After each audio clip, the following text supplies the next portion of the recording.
Okay, hello everybody. Thank you for coming, and we wish a warm welcome for Marije Vogelzang. She is our guest, our project professor this semester or this year for 1 year, and we're very happy to have you here in Kassel. And yeah, we have in parallel we have a Zoom call, and we have already 21 people in the Zoom. Welcome also to the people in the Zoom, and yes, maybe yeah, applause for Marije Vogelzang. Thank you.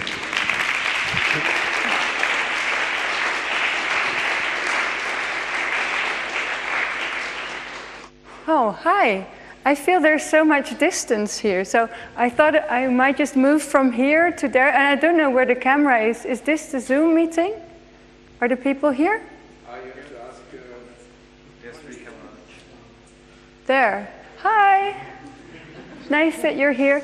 Yeah, I'm really happy to be here, and I have to say, like, knowing that it will be a full year is really nice, because I do a lot of guest lectures and teachers, but then it's always for a short period of time, and I really like that we can kind of dive deeper into food. And well, today I want to share a little bit about my work, because maybe you heard that I work with food, but in reality I don't work with food at all. I think that that food doesn't even exist.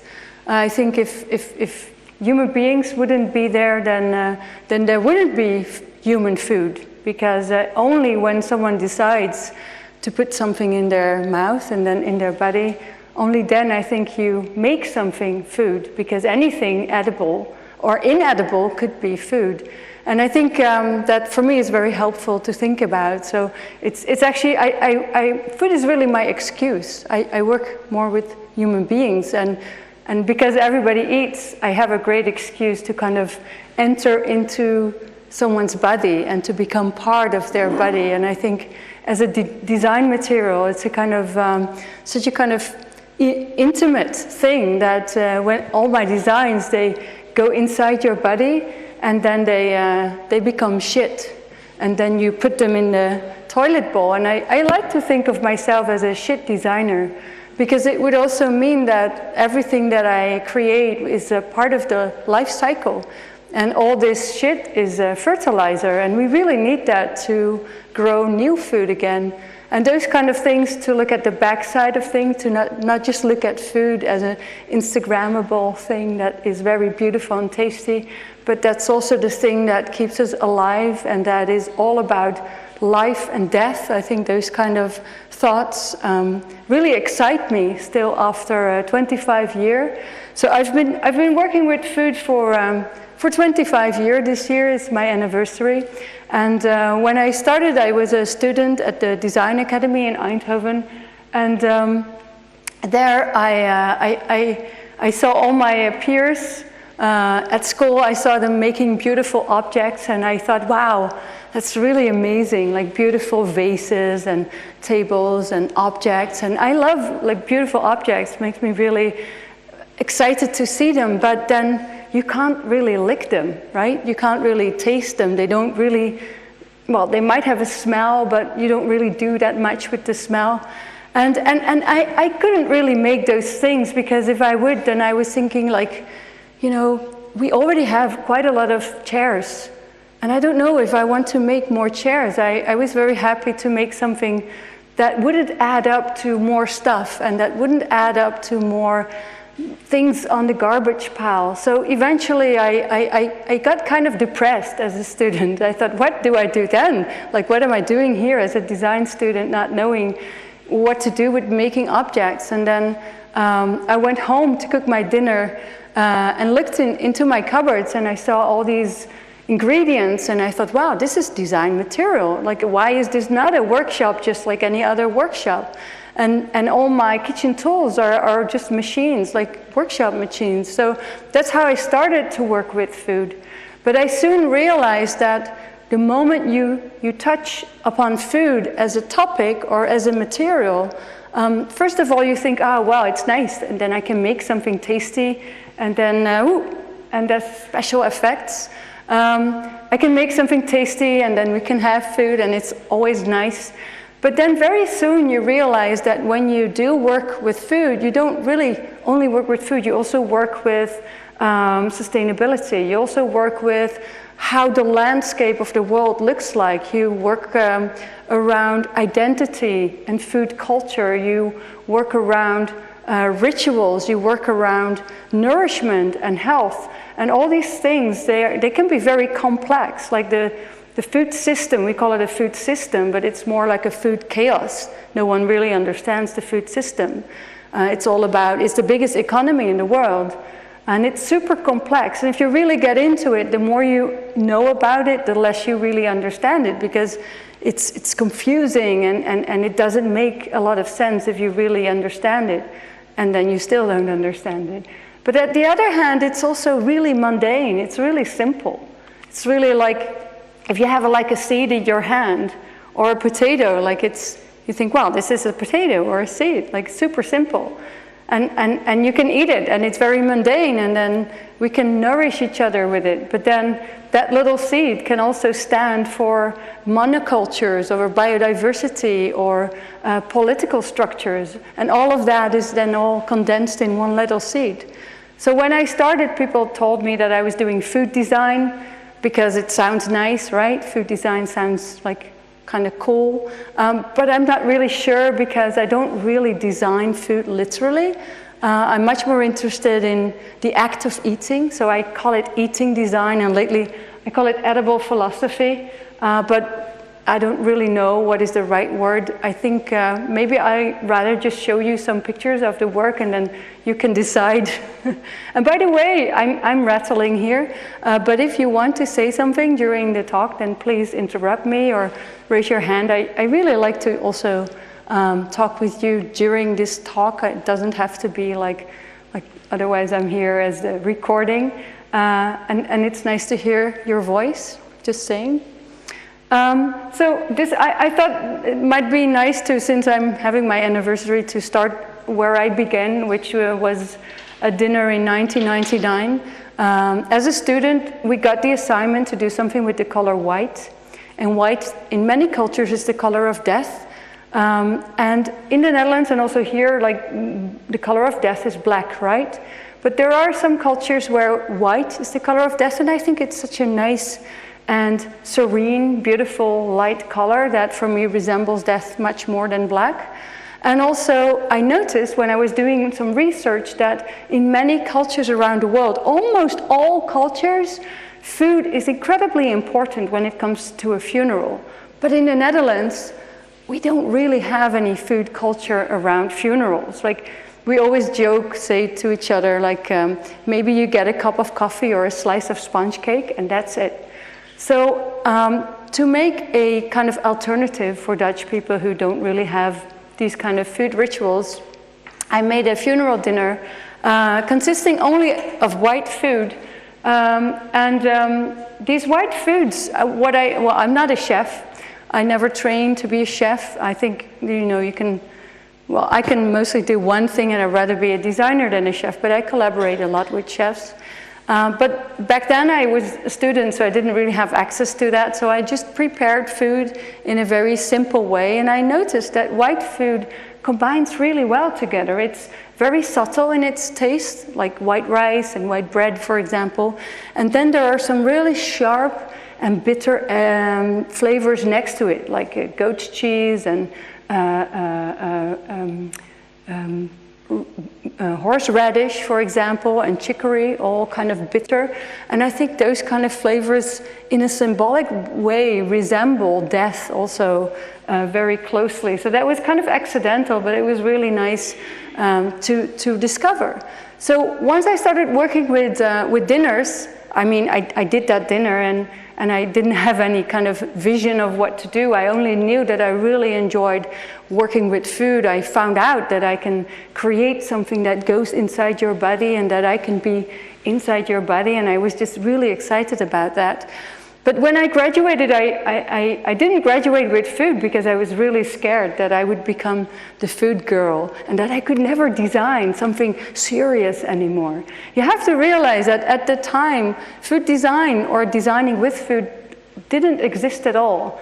And so I didn't really see where it could lead to. And many of my peers told me, like, yeah, but you're not a serious designer if you work with food because you know, if you want to work with food, you should become a chef or a housewife. That's literally what people told me. And I was, oh, well, I don't know, but I really, really think this is such a wonderful thing to do. So I don't care if maybe I'm not a designer, that's okay. And it's interesting now that after 25 years, people see that it is the most important material in the world. If there is no food, there is no life at all, obviously. So I wanted to, when I graduated, I wanted to find a job, but no one wanted to hire me because they all said, well, it's nice to see what you do, but you know, we don't do anything with food, because I went to design agencies. So I had to start by myself, and I had a few restaurants for 7 years, one in Rotterdam and one in Amsterdam. And I did a lot of dinners, because dinners is a really like kind of easy way to express yourself in food. And people, well, they might not need someone designing with food, but they do need dinners, so that was a good way to start. And I noticed that a dinner is kind of like a mini society. You have like people coming together, and for a limited time, like they are in the same space, and they have certain rules that they apply to, and they have certain ways of behavior and engaging. And I thought it's really interesting. And so I did a lot of dinners more as social experiments to see how people would behave. And one of the things that people asked me for to do was to do Christmas dinners. And I always hesitated about that, because I thought, you know, Christmas is already full of cliches. It's over-designed, it's over the top. Like, what could you add to that? But then maybe I should have asked, like, what can you distract from it? Because eventually Christmas is just about being together and sharing food together and feeling connection to each other. So I made a very simple intervention. And normally, you know, you have a tablecloth and that goes down to the floor.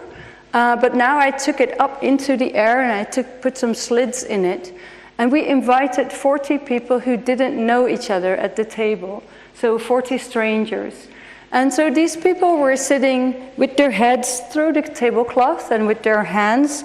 And suddenly their whole body was transformed into only a head with two hands, which makes everybody equal. And when you don't see your clothes, you are less displaying your identity, so you are more equal.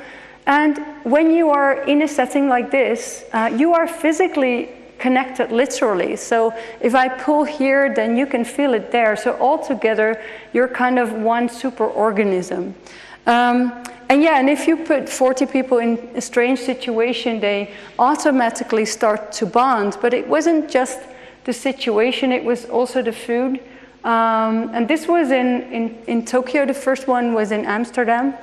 And in Tokyo, I really noticed something very distinct, because also there we invited 40 strangers. And people tend to be rather like shy, or at least, well, very much to themselves. And so when everybody entered, and because they didn't know each other, everybody was really quiet and very by themselves. And I was kind of afraid that it would be a really awkward evening. But the moment that people would decide to join and step in and put their heads through the tablecloth, it was just as if their masks were falling off, and suddenly they were becoming really open and playful and social. And it was a really distinct change of behavior that I noticed. And it's not just the setting, it's also the food itself. So you can see that this girl has 2 plates. Well, actually it's just one IKEA plate, but it's cut in 2. And everybody on her side of the table has these half plates. And they're filled with melon, like normal melon, nothing designed about the melon. Everybody on her side of the table has the melon, but everybody on the opposite side of the table has raw ham. Well, raw ham and melon is a classical combination. You don't have to explain that. Many people understand that they then should share the food to make it complete. So it's kind of an intuitive way to get people to interact with each other. And you can see that it becomes very ritualistic very easily. And this is tomato and mozzarella, another kind of classic combination. But it's kind of a kind of intuitively designed ritual that connect people automatically together. For the main course, the first person would get a big piece of rib. The next person would get a whole pumpkin stuffed with seeds and nuts from the oven. Third person would get a whole lettuce. The lettuce would be clean, so there was no sand in it or earth, but there was dressing and croutons, so you had like a big lettuce. Last people would get potatoes. Well, people are social animals by default, so you don't need to instruct anybody. Everybody understands that they just need to cut everything up and start sharing, making a big mess, which I think a big mess is a sign of a good design, because then everybody feels more relaxed and more playful and more sociable together. And you can notice that people really want to help each other. It's interesting to see. I've done projects all over the world, and all over the world I see that human beings are actually really, really kind to each other.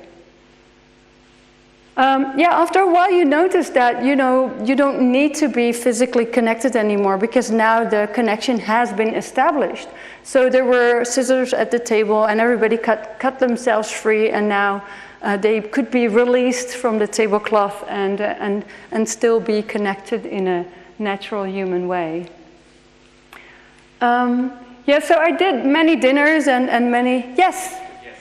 I think Christmas dinners are a very big topic, because I always think like Christmas dinners, the whole family makes like a lot of stress for themselves, because everyone has high expectations. And what I would like to know from you is, what do you think is the best way to relieve stress from like the event of Christmas when it comes to Christmas dinner? Yeah. Because you can just say have less expectations, but that doesn't work. Yeah. All the time.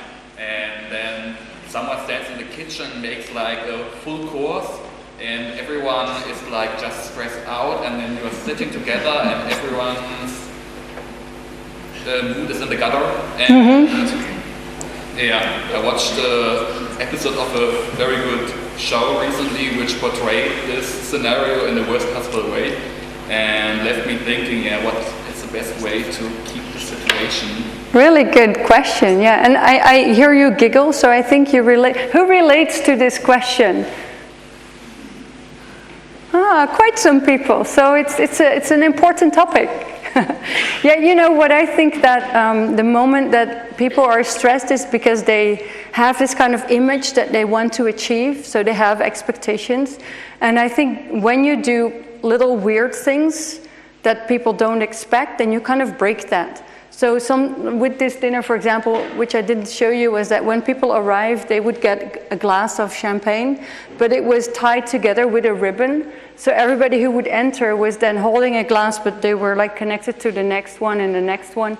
And it's really annoying, but it's also funny. So when you start with something weird, or when you put people in kind of a strange situation, they have to kind of let go, because then they understand, I don't need to have any expectations because things are weird around here. And then you can just have fun together.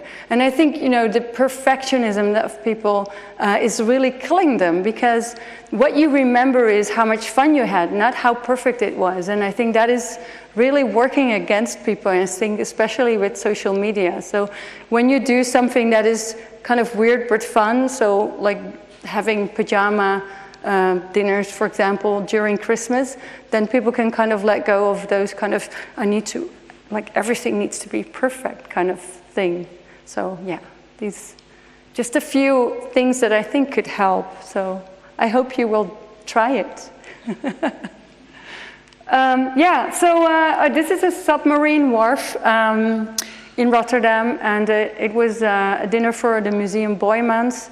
And it was also a social experiment because there were 300 people, and we had this kind of low-tech conveyor belt with millions of candy balls. Well, I don't think millions, but tens of thousands of candy balls.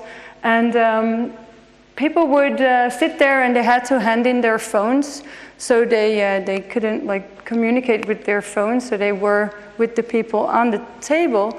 And when you would sit there, you would have the food passing you by, but you had to help to push it to the next person and to the next person, because it was served in a bowl, and the food was ball-shaped in a bowl on a disc, and then everybody would push it forward. But you would also have these little notes. I don't know if you can see it, but he has a yellow note that was placed on the disc, so that people could also write notes to each other. So it was a kind of way to help each other with communication streams.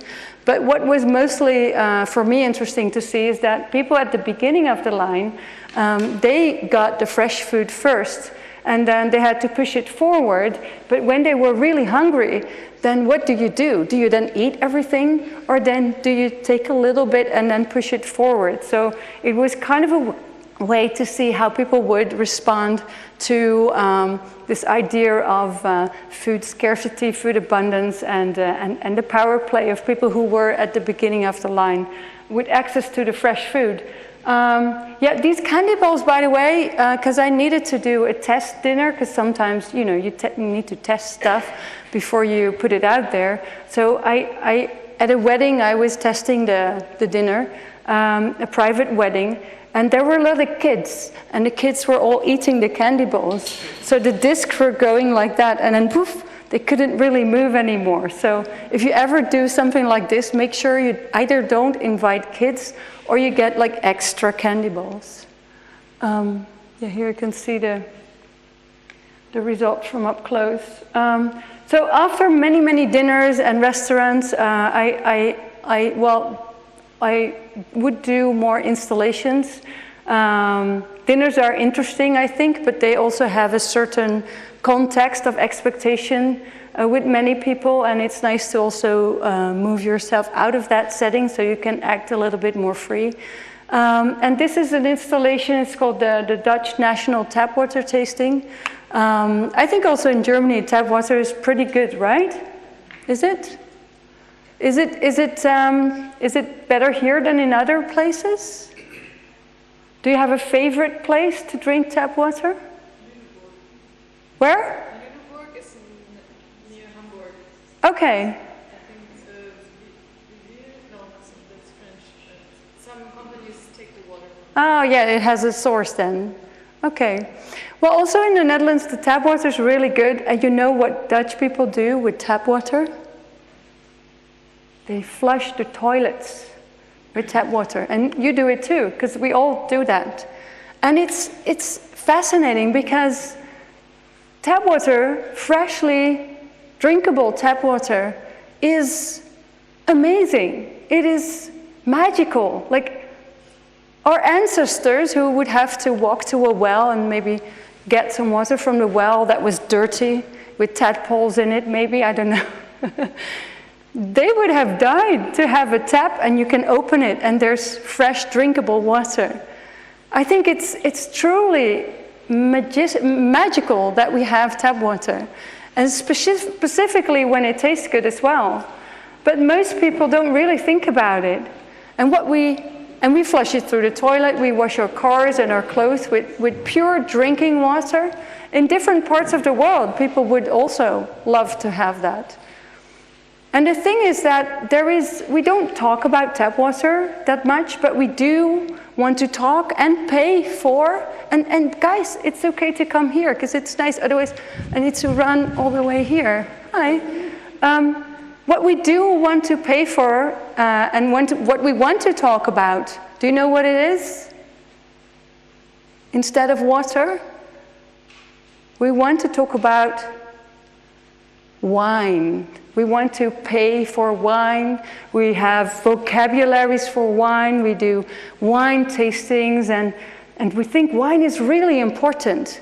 But at the end of the apocalypse, well, maybe at the very end you want wine, but like a little bit before that, like 100 years before we die out, we want water more than we want wine. I mean, I have nothing against wine, but I think it's kind of unequal that we treat wine with so much respect. Imagine that we would flush wine through our toilets. We don't do that. But we do that with water, which is really, really valuable. And I think the problem is that we don't really see water that way. We see it as a resource that we don't want to pay a lot for. But what if we could see water in that way? So fortunately, I live in the Netherlands, so we only have 12 provinces, and it is possible to drive around to all these provinces to get tap water from all these provinces with different sources. Because just like with wine, water also has a terroir. You know, when we talk about wine, we talk about the terroir, which is the soil that the grapes have been growing in, or the grapevines, and that you can taste that in the grape, in the wine. Like real wine connoisseurs, they can taste that. But you have that also with water. It has different sources, it has different ways that it came to your tap. And so it will taste different, very different. So it is almost impossible to drive around your whole country and then to compare the water. But if someone does it for you, then you can be in one place and then compare the water. And also see, and by the way, this is an empty water bassin, so it was, people were invited to walk inside the empty water bassin, and then they could taste the different types of water from the different capitals of these provinces. And they could also see that they had like different ingredients, like the pH value and magnesium and the minerals were all different. And this boy was the best visitor because he said, you know, I just want normal water. And I thought that was a great remark. It became an installation, a permanent installation in a ceramic center in the Netherlands, where people can still taste all these different waters. Yeah, so any questions? Or just, okay. Yeah, sometimes like little projects can be really dear to me. And I did a project in the Historical Museum in Rotterdam. And I don't know if you know Rotterdam, it's the second city of the Netherlands, and it was severely bombed after the Second World War. And many people died of starvation because there was a hunger winter that was coming after this bombing of that city. And this museum made an exhibition about that time, and they called it Black Confetti, because the children during that time, they were looking outside and they saw the black ashes falling down from the sky, and they called it Black Confetti. And they asked me to make food with this exhibition. And so I went to the Resistance Museum and I got some handwritten recipes from that time, from the time right before the hunger winter, because the newspaper was publishing recipes of what to do with tulip bulbs, for example, or sugar beets. And I recreated these recipes really because I was just curious about the flavors of that time, and also because I wanted to get younger people to taste these flavors and understand more of that time. So that was my intention. And so they have really beautiful names like Hendrik the Hunger Killer. And that was my intention. But what really happened, which I didn't really expect, was that there were some people who were children during the time of war. And these people, they tasted the food, and the moment that they put this food in their mouth, of course the food was in their mouth and it would go to their belly, but in reality the food kind of went to their mind and opened up memories of that time, 65 years before that, memories that they didn't even know they had, that they were sitting in their kitchens with their fathers and mothers still alive, with their siblings, and they could recall the smell of the little stove, and they could really see what the tiles had, what kind of color the tiles in the kitchen had. And we all know this effect. It's called the Proust effect. I think all of you have had the experience that you have tasted something or smelled something, and instantly, suddenly you were back somewhere that you might not even remember, but your brain just opened up a little lock of memory. Do you recognize that? It's cool, isn't it? And for me, that knowledge that as a designer you can create something that goes inside your body but can be so intimate and emotional as bringing people back their own memories makes me really grateful. So after this project, I started to work a lot with people with dementia and Alzheimer, and I tried to recreate recipes for them, and we made a little video of that. And I hope that the sound works. Yes. De oorlog begon 10 mei 1940. We hoorden vliegtuigen en we zagen allemaal parachutisten uit de vliegtuigen springen. Dat waren de moffen. I'm fascinated by food, not necessarily about the taste of the food, but more about what it does to people, or how I can use food as a tool for people to communicate, for example, or how I can use food as a tool for people to have memories about themselves.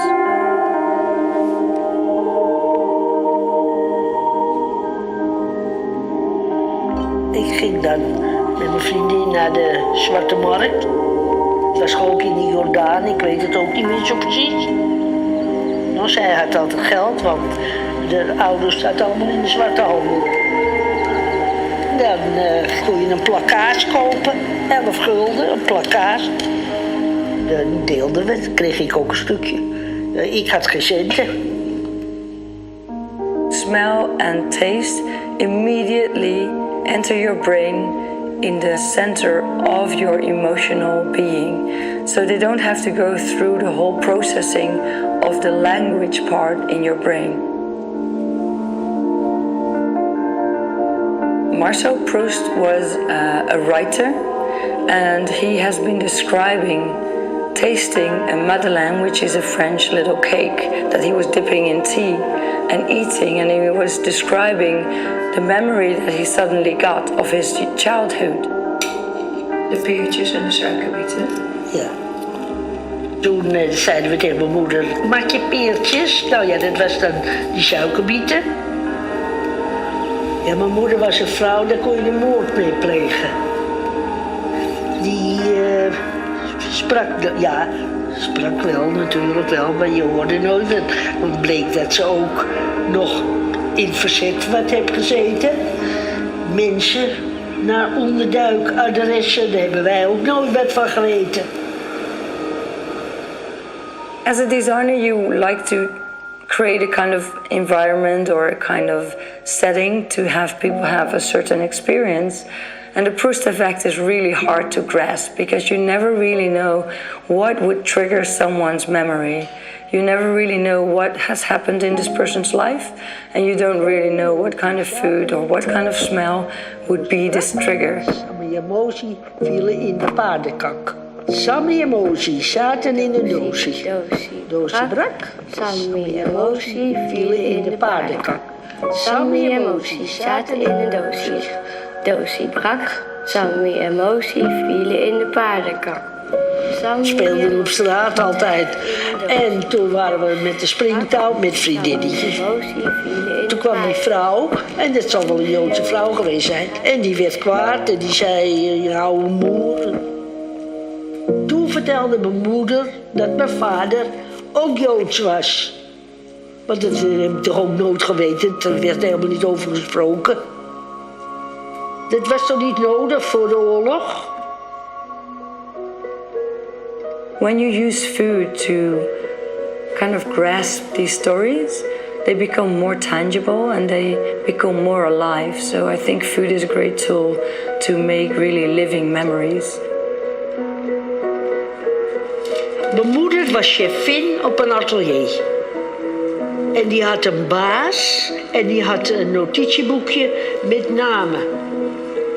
Die moffen, die zochten die man. En die hebben dat notitieboekje gevonden. En dan zijn ze al die adressen afgegaan. Nou, toen kwamen ze bij ons ook. We hadden net een Joods meisje hadden we in huis. En toen kwamen ze binnen. En toen gingen ze overal in de kasten kijken en vinden koekjes. Toen zeiden ze, nou, jullie leven er goed van. Ja, zei mijn zuster, mijn moeder is jarig. Nou, had hij gezegd, dan hebben jullie een hele mooie herinnering. Zei die kerel.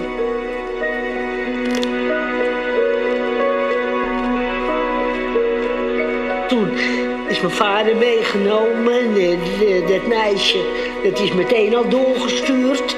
Waar naartoe? Nou, naar Auschwitz.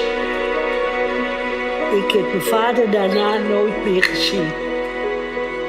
When it comes to the experiences I make is to touch people. Eventually, maybe sometimes they're touched because they're very happy, and sometimes they're touched because they feel emotional, and sometimes they just understand a little bit more about the bigger picture of the world because they have been experiencing my work, and that is what I aim for.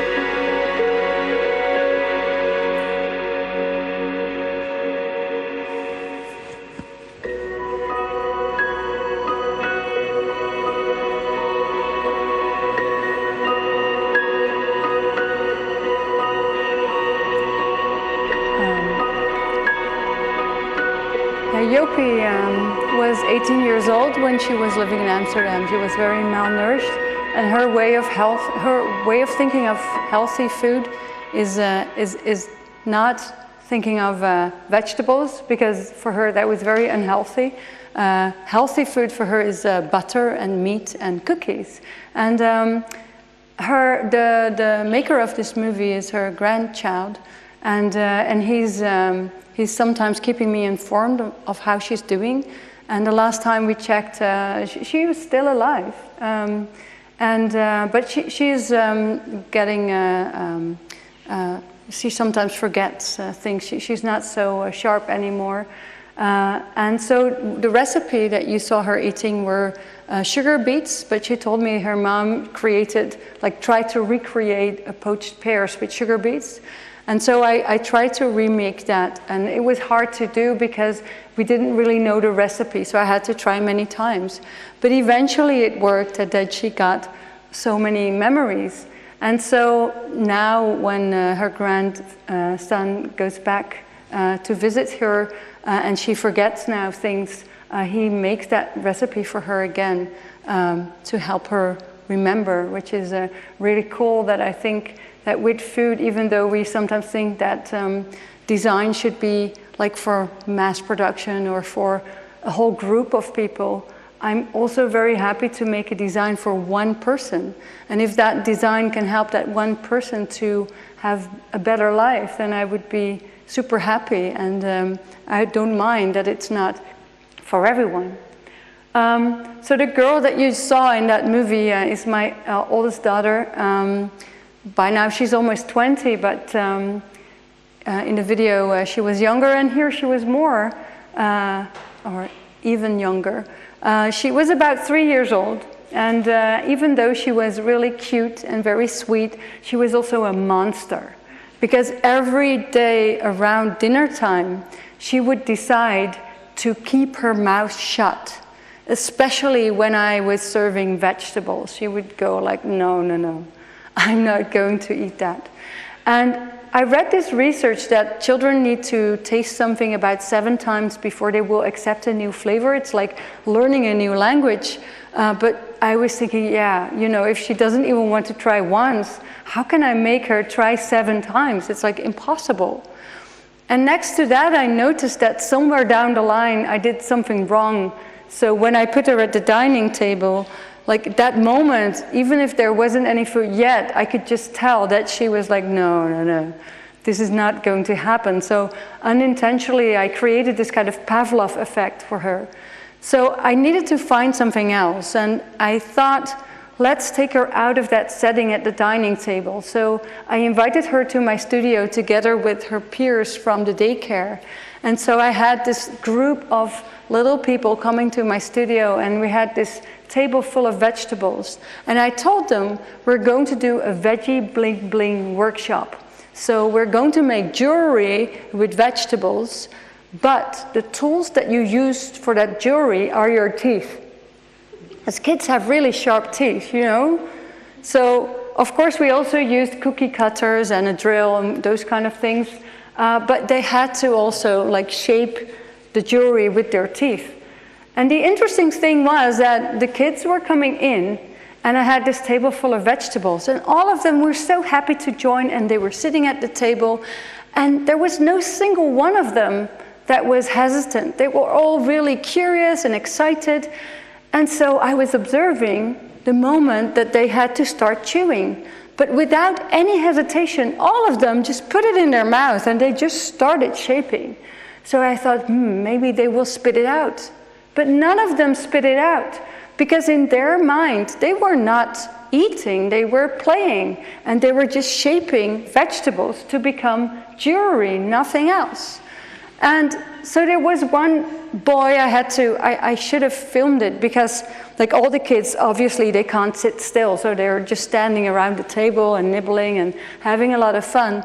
And there was one boy, he went a little bit to the side, and he was kind of daydreaming, and he was just looking in the air, and he was making a bracelet out of beetroot, and he was shaping and shaping, but he was thinking about something else, and he just ate the whole bracelet, like it was gone. And so I observed them and my daughter, obviously, and I knew that some of the other kids had the same issues at home, because many kids, they do.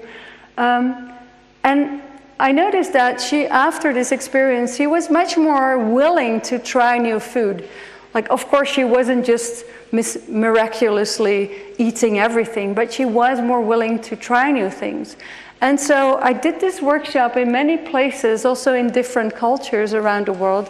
And I noticed that all kids respond the same, even some that might not instantly start to chew the vegetables. They do like to play with the food, and eventually will start doing it, even if it's only on their way home. And what I like about this is that as a design project, you could say, well, you know, the design is what the kids make of it. But I also like to think that you can design like a psychological strategy instead of something with a shape necessarily. So the way people eat really fascinates me. I think there is something very fascinating about what we do every day, all of us. Like, how many times do we buy a new chair? That's not so often, but every day we need to eat, we need to consume, and we need to make choices about our food. But also because we do it every day, we also normalize it. Like, our brain is so used that we're eating that it's hard to always pay attention to the food.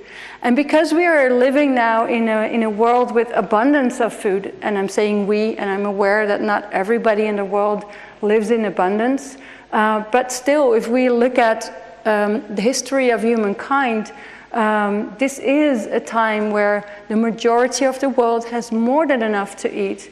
And we waste a lot of food. Like, technically, we could feed the whole world. And because we have so much food, like, just a question for you guys. Is there, who of you heard your parents tell you to finish your plate? Still quite a lot of people, not everyone. I asked this question in many places, and many people raise their hands to this question. And because when you are trained by your parents to finish your plate, you always do. Doesn't matter if it's actually too much or too little. And we don't really notice it. If it's 20% too much, then our belly doesn't really give the signal to our brain that it's time to stop. So it's easy to, over time, gain a little bit more weight and gain a little bit more weight. And that is what's happening to many people. So I thought, as our eyes are not capable to communicate with our brain, to communicate with our belly, how much food we are actually eating, perhaps we can interfere by putting objects on our plate that take up space on the plate so that the plate looks as if it's full, especially if these objects subconsciously refer to something edible, something organic, so that you think you have a full plate of food. But in reality, you eat about 20% less. So these objects, they are just objects to like put between your food. And it's actually really annoying if you have something on your plate that like fills up the plate. Because you have to push it around and you think, what to do with this? But because that's annoying, it's really good for your brain to focus again on eating. Because when we do something so many times the same way, our brain doesn't want to spend energy. So the brain is like, well, we know this. I don't have to spend my energy on it, so I just focus on anything else. But the moment you have something on your plate, you have to focus on it. And you can play with it. You can like do some food styling in it. I don't produce this in high amounts because I'm not so interested in selling objects, as I said before. But I do hope to inspire people to do the same, because you can also put rocks between your food or a stone in your soup, like the famous stone soup tale. Or when you have a little egg cup or an espresso cup, just put it upside down and put it in between your salad. I would invite you to try it to piss off your roommates. It's fun. But yeah, it's a fun experience to see what happens when you do that, also internally to yourself. I think the supermarket is a very interesting place. I think the supermarket is the place where there's a representation of honest human behavior. And I mean honest in the way that when you ask people something, they will say one thing. But when you see how people behave in a supermarket, they might do otherwise. Like if we ask people like how many, and maybe I can ask you guys, like who thinks of themselves like I'm really an animal lover. I like animals. I'm an animal lover. Oh, not many. Oh, a few. So you don't like animals? That's okay. So I think you're sensing, yeah, this is a trap, right? You're too clever. Yeah, well, in reality, many people would say they are an animal lover, and now I'm not going to ask you, like, who of you are vegetarians, because generally it's less people than the ones who raise their hands, because in our minds we have this kind of separation between meat and animals, but when you see meat, supermarket meat, generally this is bioindustry. It's not really kind to the animals the way they were raised. And I don't have like a judgment on that, but I think it's just fascinating to see what happens, how people behave in a supermarket. And so there is now, and I think this is like in the last 15 to 20 years, very quickly growing aisle in the supermarket, which is the vegetarian alternative aisle. So you would have like the real meat section, which is like the original, that's like the burgers and the fillets and the schnitzels and the kebabs, like the real meat. And then there is the vegetarian meat, and it's like a copy. So it's a literal copy of the original. But I think that's really great. I think it's good that if you don't want to eat meat, that you have like an alternative, because a lot of people can't just change the way they cook. They need something to substitute the meat with. I think there's no problem whatsoever. I think it's actually great that it's there. But I think the problem is that when you call something an original and you make a copy of the original, then the copy is always inferior. It's like with a painting. If you have a Van Gogh painting, then that's like, this is the original. And it doesn't matter how well skilled the painter is that's making the copy, it will always remain a copy. And a copy is inferior. Whereas I think if you imagine that supermarket meat is already quite low in quality, so the original is here, then where is then the copy of that original? Whereas I think if you want to be good to the planet, for example, and not eat meat, then you should have the superior option. And also, like, I understand that this alternative needs to look like meat because it is a substitute. But why does it have to look like existing animals? Can't we just imagine fantasy animals, new animals with their own lifestyle and their own habitats? So I invented 4 vegetarian animals, and the first one is called the ponti. And the ponti lives in empty volcanoes. It's about this big, and it lives, there's a big population in Hawaii, and it lives in the volcanoes, and it nibbles on the ashes of the volcano, and therefore the meat of this animal is delicately smoked. And also it has a very firm tail, and it needs this firm tail to make little burrows in these hard magma layers to make a little nest. And it's really handy because you can pick it up by the tail, eat the meat, and then keep your hands clean. So it's like a party snack. Then there's the herbast. The herbast is about this big, and it lives in the herbal fields of southern Albania. And it runs through the fields, and it has to be careful not to be eaten by predators. So it sits still, and it sits still in the middle of this herbal fields, and it has a fur that is completely overgrown with real herbs. So it's quite well camouflaged. It's hard to find, so it's slightly expensive. But once you get it, it's really delicious because it's already pre-seasoned. So the herbs are already in there. So if you buy the stir-fried chops on the right-hand side, you can just put them in your pans, fry them up, and that's it. You don't need to add anything. The herbast is also square-shaped, which is easy for transport and packaging. Then there's the bikyo, which is a vegetarian fish. It lives in the shallow waters on the coastal area of Japan, where it feeds itself on the abundance of seaweed that grows there. And because it eats so much seaweed, it has a really high level of antioxidants. And the real connoisseur can see that because of these green stripes in the fish meat. The more green, the more antioxidants it carries. And also aesthetically, it's really suitable for sushi and sashimi purposes, for example. This is a supermarket version. And then this is the sapiku, which is a vegetarian bird.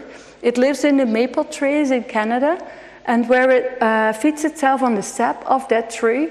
And because it eats all this kind of sticky maple syrupy sap, it's very sweet, so it's a dessert meat. So you don't eat it for main course, you eat it for dessert. And it combines really well with ice cream and with chocolate.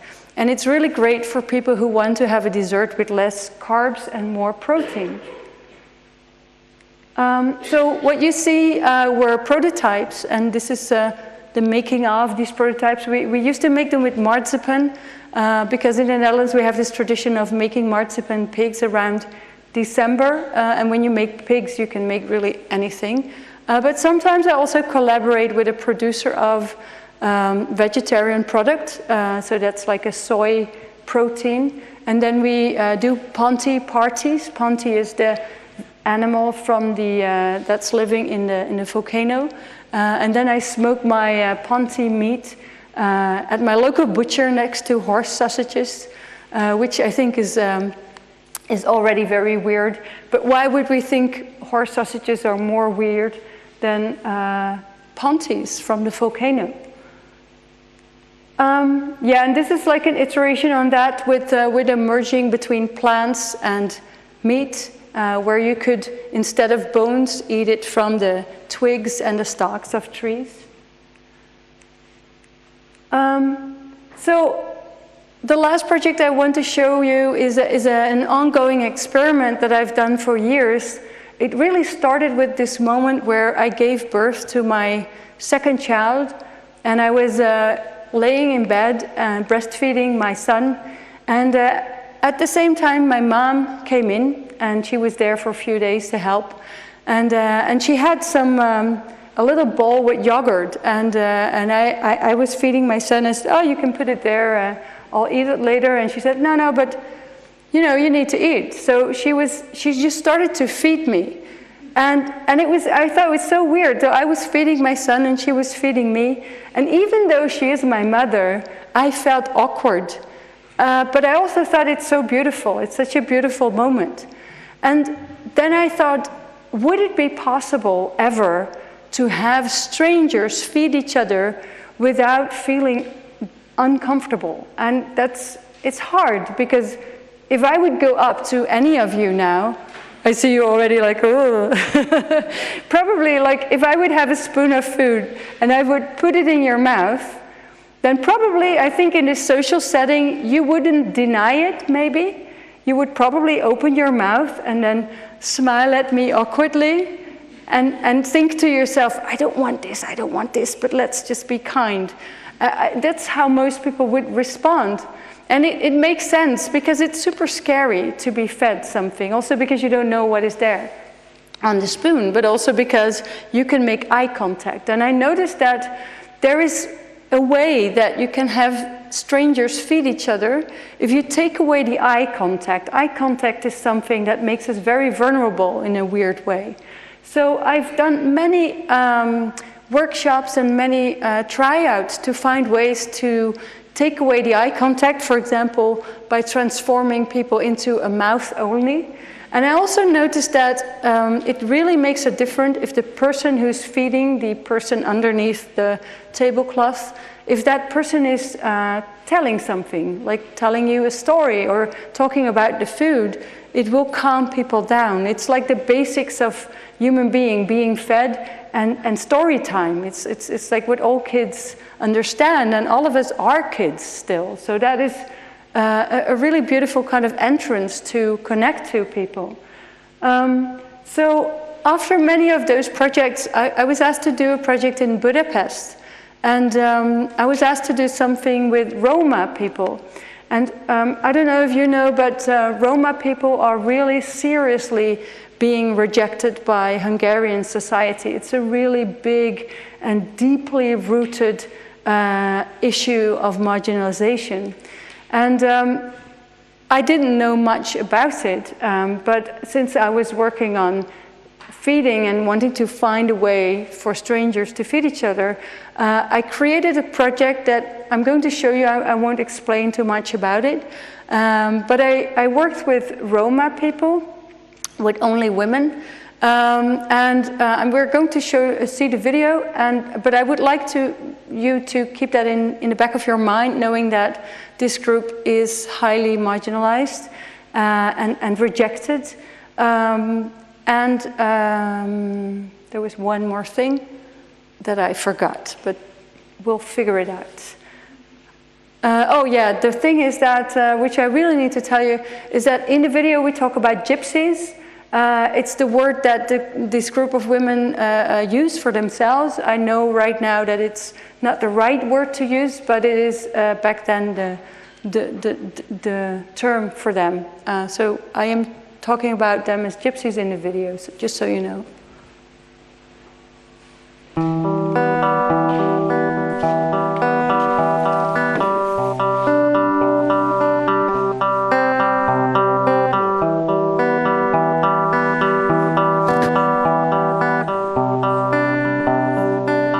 This is a performance around a group of Roma gypsy women. I think if you want to think about understanding between different social groups, I think food is a very, very strong tool that you can use to create a bond between people.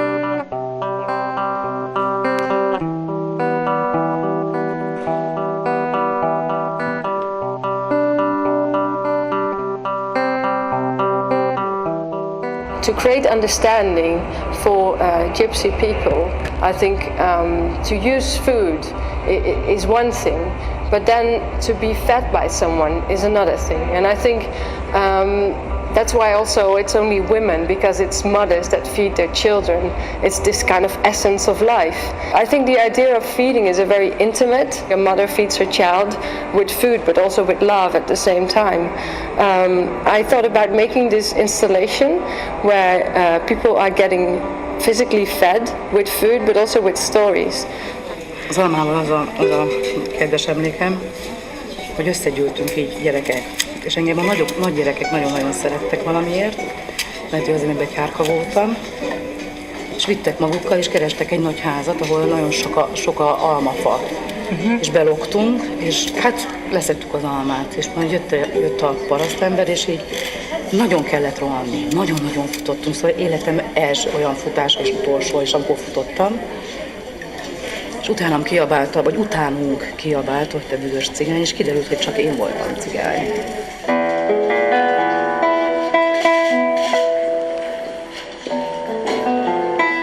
The installation is made in a way that you can't see each other. You're sitting under the table, you have this little tent, inside there are pictures and text and a flashlight, and it's a kind of strange environment. And then you sit there and the lady tells you her memories and the memories of the food that she has, and she will include you in her life in that way. Karácsony volt, és bejött egy ilyen, nem tudom, ilyen tenyeres talpas nőre emlékszem valójában. És volt egy lány, akivel folyamatosan együtt mentünk házról házra, mi az intézetről intézetre, vagy nem tudom, hogy mondjam neked. Ő szőke volt. És akkor bejött, azt kérem, meg azt kérem. És akkor így valamiért kellett mennünk vele, kimentünk ő hozzá, és egész nap takarítani kellett, vagy jöttek a vendégek, és betettek minket egy ilyen hideg szobába, de nagyon éhesek voltunk. Vissza is vittek minket este, és annyira gyönyörű volt, annyira szép, csodálatos szép, már csak mindenkinek lehet ilyen karácsonya, hogy így kinyílt a díszterem ajtaja, és megláttam a magas fát, csodálatosan feldíszítve, és a sok-sok gyerek ott eszik, és kiabál, és beszélget, és jól érzi magát. És a slusszpoén az, hogy csak akkor ehettem narancsot. Karácsonykor ehettem csak narancsot, és kaptunk mindenféle tárgyakat, ilyen hülyeségeket, és én elcseréltem narancsra. Elkezdtem így, hogy neked adom ezt, te ad nekem a narancsot, és rengeteg narancs volt. If you have had that experience and someone shared her food with you and her story with you, you cannot hate that person. You have to like that person. It's Immanuel Kant that said that if you break bread with each other, you can't break each other's neck. Adok egy olyan dalt, amire gyerekkoromban mindig elaltatott egy nevelőnél. Jó? Csukd be a szemed. Légy szíves! Szél viszi messzi a fellegeket, s mögötte lángol az ég. Nyújtsd ide, édes, a kis kezedet, ki tudja, látlak-e még? Ki tudja, ölele a két karom, ki tudja, csokol-e a szád galambom, ki tudja, mely nap és mely hajnalán indul az után tovább. Örültem, hogy itt voltál. Azt szerettem, ha nyugodtan itt ülni, majd jön egy kísérő, aki elkísér. Nagyon köszönöm.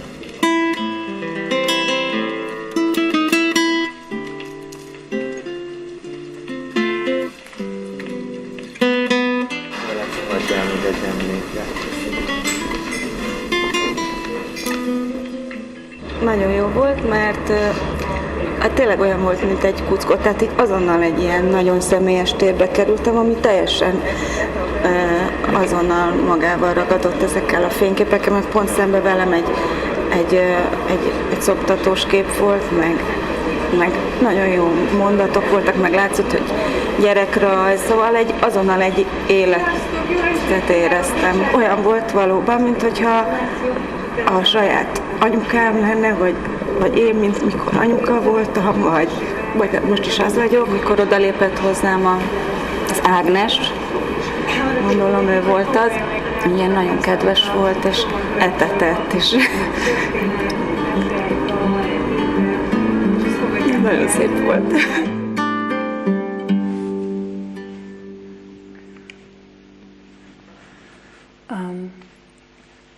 When we started this, we had 10 women who had said yes to doing this, but they were very hesitant. They said, well, you know, we really don't think that anybody is interested in us. We don't think that anybody will want to hear our story. And I said, well, yeah, I don't know either, but let's just try and see what happens. So eventually they fed 400 people over 4 days. And they noticed quite soon that people really wanted to hear their stories, and they were very interested. And when they started, they were like physically, like the women were standing like this. We had been practicing in sharing their stories, but like it wasn't theater in the sense that they were their stories. They just practiced to keep it short and to make it coherent. And so after practicing the first day, they were like standing like this, but already quite quickly, they could see the people who were underneath, even though they couldn't see them. And they noticed that they were like the energy was really high and really loving, and they were standing like this very quickly. They were so proud. The most right-wing newspaper and the most left-wing newspaper started to write about that project at the time, and the whole debate about Roma integration was reignited in a more humane way, which is amazing that a little project like that can do. On the other hand, daily reality wasn't necessarily so much changed for them. People wrote in an anonymous guest book. They could write about the experience and their reflections, because it's a very sensitive topic. And many of them, they wrote, and they also asked that they wanted to meet the woman. They wanted to know who she was, because they got the balloon, and the balloon had a scent inside. So for Agnes, for example, it was the scent of orange, so that when people would be home, they could smell the balloon and hopefully establish like a scent connection there. And the name of the woman was written on the card, so they wanted to meet Agnes in this case. And I didn't want that to happen, because generally what human beings do is they make exceptions. They would say like, you know, I don't really like those Egyptians, but she is nice. That's what people do. And I wanted them to go out in the street and think, oh, maybe it's her. Maybe this is her when they see a Roma woman. Or maybe this is her brother, or this is her father. So I wanted her to stay in enigma. And the interesting thing is that storytelling is a really big part of Roma culture. And normally they are the receiving party. They receive either charity or they receive discrimination. But now they were the giving party. They were giving their food, their stories, their motherly love. And this kind of shift in dynamics was very powerful here. And the whole setup was really very simple. Just some tablecloths on tables and some pictures.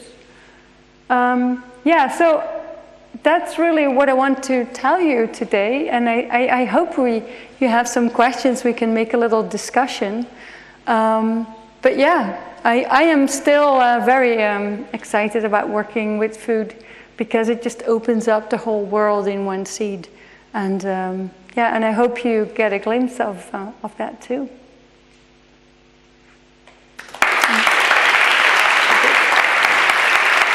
Thank you.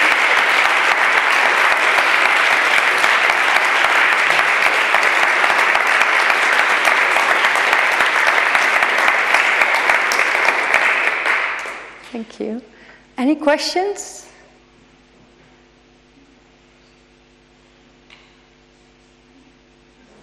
The microphone's here. Now it works. Is it possible to ask questions in German? Yes. Okay, so I pass the mic, and then maybe the mic stops somewhere. Take it. You're coming to do the next presentation, right? Go ahead.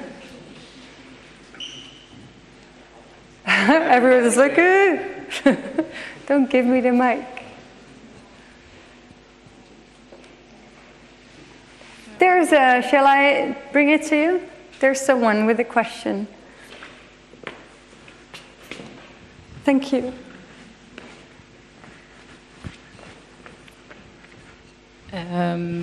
I was wondering if you see chefs as designers as well.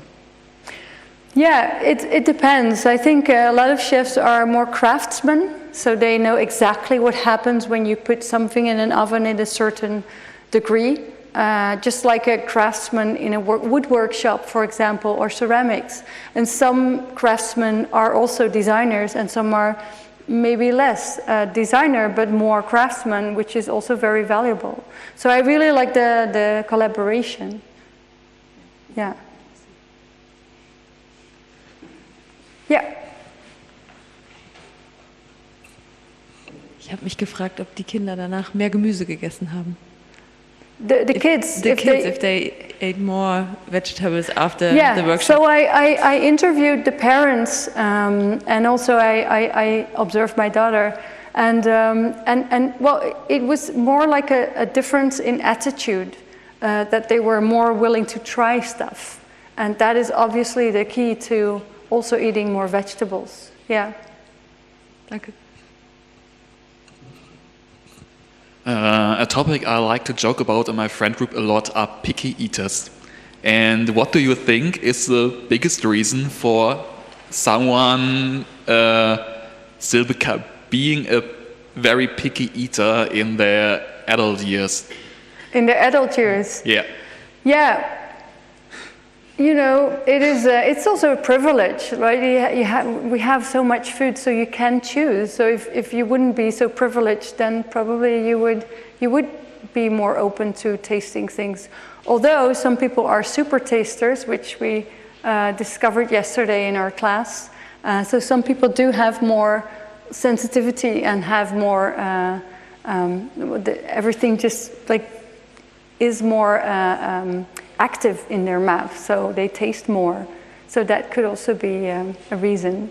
Yeah, but I think actually the biggest reason is like being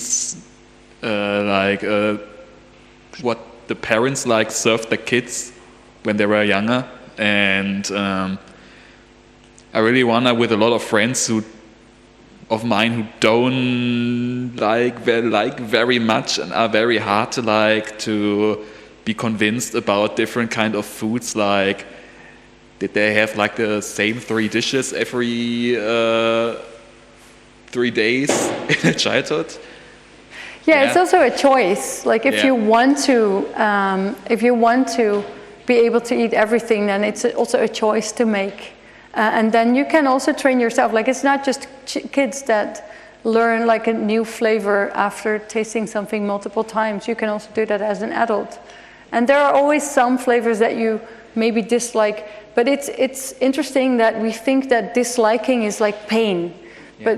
But it is not. And if you start to disconnect that you're not actually hurt when you have a taste in your mouth that's just not so nice, then it's much easier. So it's also a mindset in a way. Yeah. Like the biggest part of food is psychology more than anything else. All right, thank you. Thanks.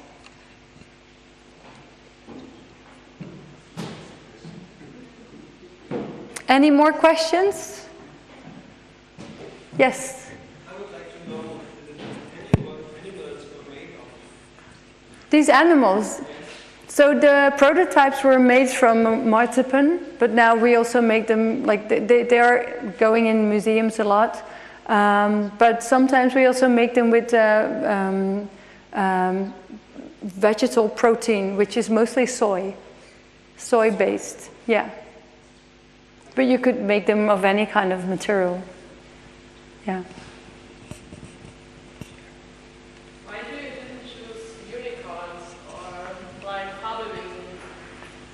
Like fantasy animals. Yeah, I don't know. I thought it was nicer to just have no reference to whatsoever, because a unicorn, you know it's not real already. And with this one, there are many people who tried them when we were actually making them, who were then really thinking. There was a guy coming to me later on, and he said, I Googled the Ponti because I didn't know the animal. And I really like to play with that. It could be real, you just don't know it yet. So I think that it's nicer to just like have this kind of in-between. Do you know if the water experiment you did the taste of the water change over time? Like in between those years you first made the exhibition and then like when it was implemented into a bigger exhibition? Yeah, I haven't been able to, because there's sometimes like a year in between. So then I don't remember that exactly, the taste of that water. So I would have to have them next to each other, but then to keep them for a year also changes the flavor. So yeah, I don't really know. Like some sources change. I come from close to the border of Germany, where there's the Grolsch factory, the beer, and it used to be in the city, so the whole city had amazing water because the factory needed that water, and so for the beer it needs to be really good. So they paid a lot of attention to good quality water. But then there was this firework disaster, I don't know if you heard of it, but then the whole factory was gone and they went to just outside of the city, and now the water's really bad. So yes, that changed very big time, yeah. I have a question too. Is it popular in the Netherlands to drink tap water? I don't know the numbers. I know a lot of people buy plastic bottles with water, which I think is kind of weird because you fill your body with microplastics. But I have to say the quality of water is under pressure. So it's harder and harder for the water companies to make good quality. And I live next to a big factory producing these everlasting chemicals. Maybe you've heard of it, PFAS. And so a lot of people are concerned because we cannot eat from our gardens anymore, and they're also afraid that it's in the water. And so those people also buy bottled water. So it's a kind of a division. Okay. Yeah. I think there are some questions from the audience in Zoom. Maybe Oliver can ask them. Yeah, there was one question from the chat. Have you ever thought about the possibilities of how to record or preserve flavor digitally? Oh, that's a really good question. Yeah, I'm never really interested. I don't know where to talk to. I'm now looking at you, but I don't know where the people in Zoom are. Probably there. Oh, there. Yeah, I'm never really interested in only a flavor. I think the flavor itself is meaningless without the story or the context. So then I would first have to have a reason to do that. But I think it would, like, I would love for computers to be able to have a little licking device and also taste something. That would be quite cool. So yeah, I don't know much about it, but so if you know something about it, you inside of that thing, then please tell me. Is there more questions from the chat?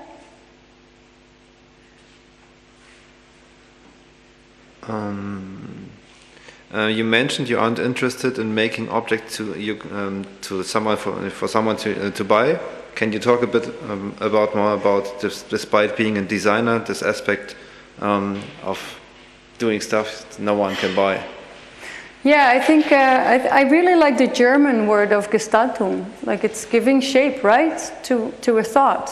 So I am giving shape to thoughts, but I just don't really, like, my business model is not like that. So that's it, really.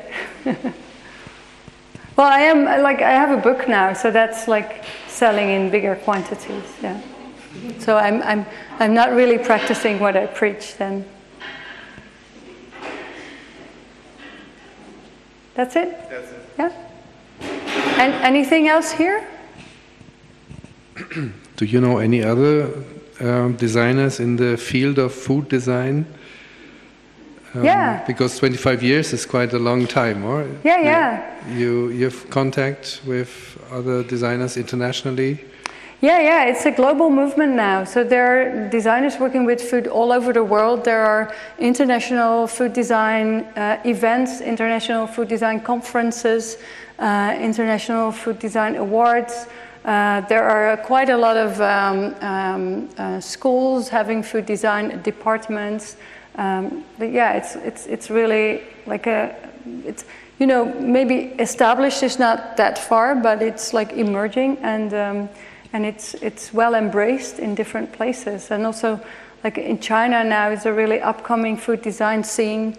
In South America is quite a big food design scene. They're more working on landscape and sustainability and system design.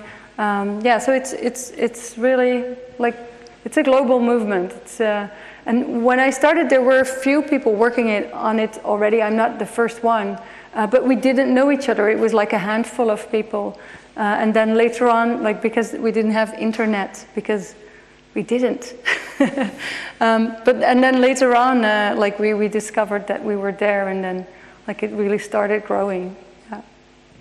The idea of the social aspect of food, is it in the is it a common ground in the food design scene, or is it no, it's very maybe different. something special to you, like your approach to food design? I think that like it is a really easy entrance, because this is what everybody understands. Like the conviviality of eating is something that all people can relate to. So I think a lot of people do dinners, but there are also food designers who are working more on high tech, looking at the future of food, looking at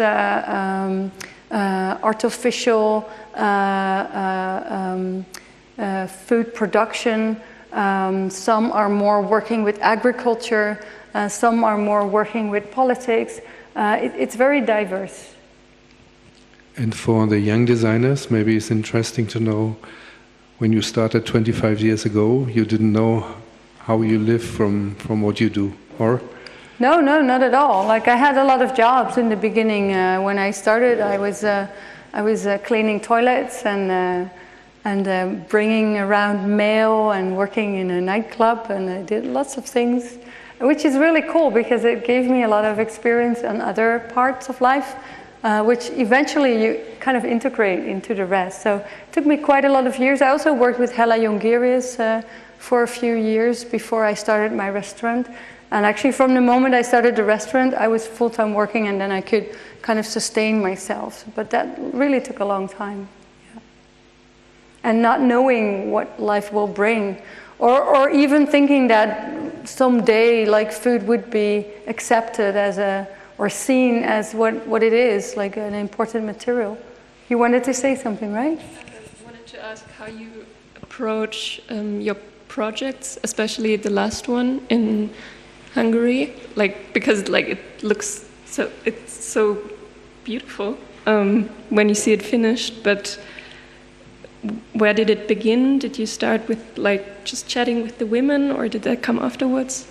Yeah, so I was already working on this idea of feeding. So this was something that was fascinating to me for a long time already. So I do build up projects on top of each other, so that I can use the knowledge that I gain in one place in another place. And this Budapest Design Week just asked me, like, can you make something? And I say, well, okay, but what? And they said, yeah, you could do anything, which was really nice, but it's nice also to have a kind of certain place to go to. And then I spoke to someone from the Dutch embassy, and she said, you know, there's a really big issue here, and I have a lot of Roma friends, and she knew people who had a theater or a theater company with Roma people.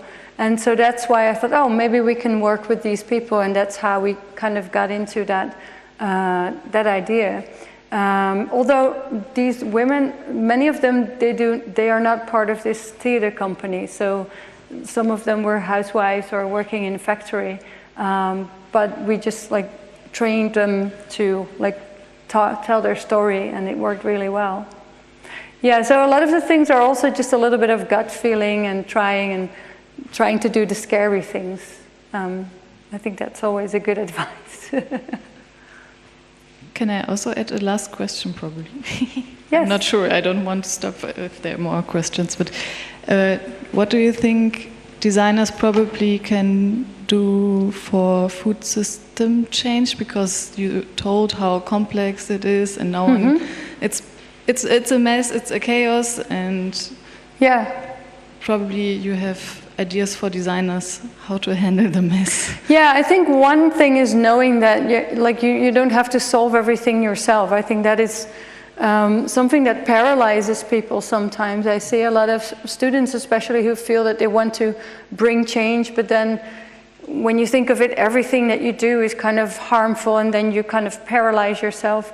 Whereas I think, you know, every small thing is an alternative, and many alternatives together will create a bigger movement. That's also what I see. You know, when I started with food design, there was nothing, and now it's like a bigger movement.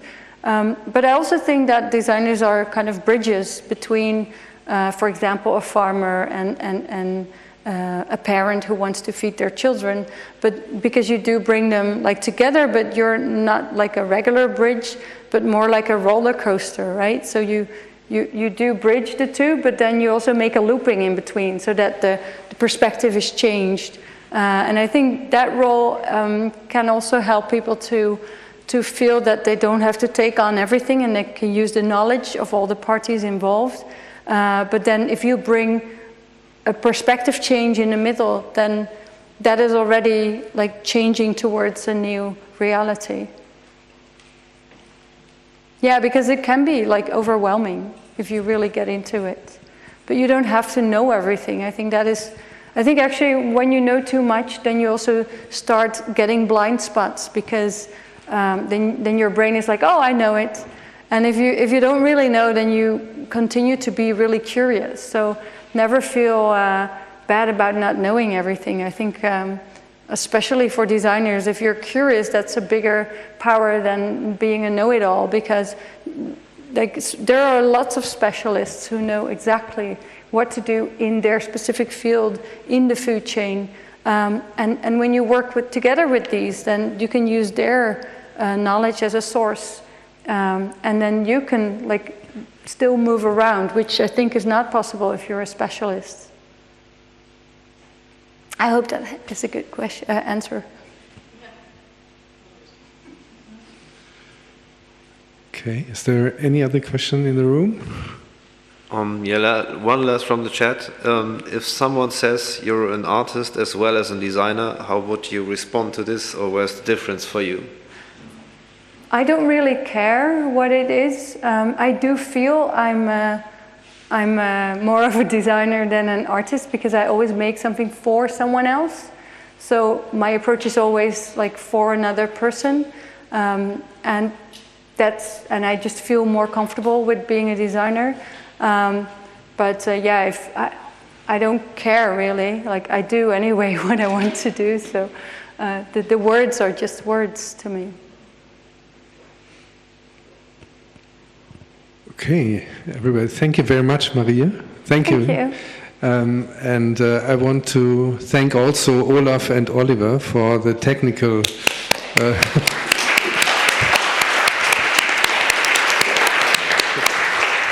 and last but not least, we have some drinks and a little bit of snacks for everybody, so please join. It's all paid by the Studiengang Produktdesign.